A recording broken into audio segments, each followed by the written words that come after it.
ಯೋ current ಕಣಯ್ಯ ಹುಷಾರು. ಯೋ ತಾತ, ನಿನ್ ಮೊಮ್ಮಗಂತರ ಖಾಲಿ ಇಲ್ಲ. 20 ಲಕ್ಷ ಕೊಟ್ಟು ಇಂಜಿನಿಯರಿಂಗ್ ಮುಗಿಸಿದೀನಿ ಗೊತ್ತಾ. ಇಂಥದ್ನೆಲ್ಲ ಅರ್ದು ಕುಡ್ದು ಬಿಟ್ಟಿದೀನಿ. ಮರಳಿ ಬಾರದೂರಿಗೆ ನಿನ್ನ ಪಯಣ. 20 ಲಕ್ಷ ಬಾಕ್ಕೆ.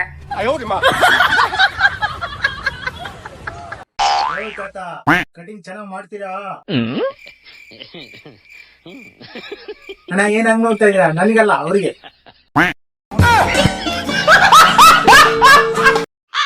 ಹಾ ನೋಡು ಮಚ, ಕರೆಕ್ಟ್ ಕಟಿಂಗ್ ಮಾಡಿಸಿ ಮಚ ಕಟಿಂಗ್ ಮಾಡಿಸಿ ಹಿಂಗೆ ಮಾಡಿಸ್ಬೇಕು ಮಚ. ನಿನ್ನ ಒಂದೇ ಹೆಸರಲ್ಲಿ ಲೂಸ್ ಹುಡುಗಿ ಪಟಾಯಿಸ್ತಾರ ನೋಡ್ ಮಚ. ಕಟಿಂಗ್ ಮಾಡ್ಸಂಗಿದ್ರೆ ಇದೇ ಕಟಿಂಗ್ ಮಾಡಿಸ್ ಮಚ. ನೀನ್ ನೋಡಕ್ ಸೂಪರ್ ಅದಿ ಮಚ. ಅಭಿಷೇಕ್ ಬಚ್ಚನ್ ತಂಗಿದಿ ಮಚ. ಅಮಿತಾಬ್ ಏನ್ ಮಾಡಕ ಮಚ ನಿನ್ ಮುಂದೆ ಸೂಪರ್ ಮಚ. ನಾನೇ ನಿನ್ ಯಾರು ಆಗ್ಬಿಟ್ಲೆ ಈ ಕಟಿಂಗ್ಗೆ. ಏನ್ ಮಾಡಿಸ್ತು ಮತ್ತೆ ಕಟಿಂಗು?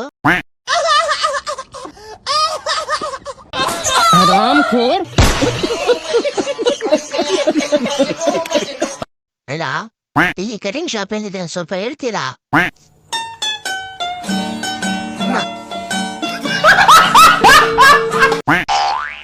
ಇಂತಂತ ನನ್ನ ಮಕ್ಕಳು ಬರ್ತಾನೆ.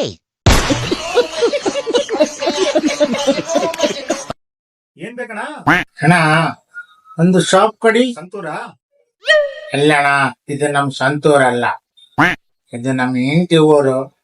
ಯೋ, ನಾನ್ ಕೇಳಿದ್ದೇನು ನೀನ್ ಹೇಳೋದೇನು? ಸಂತೂರ್ ಸೋಫಾ ಬೇಕಂತ ಕೇಳಿದ್ ನಾನು.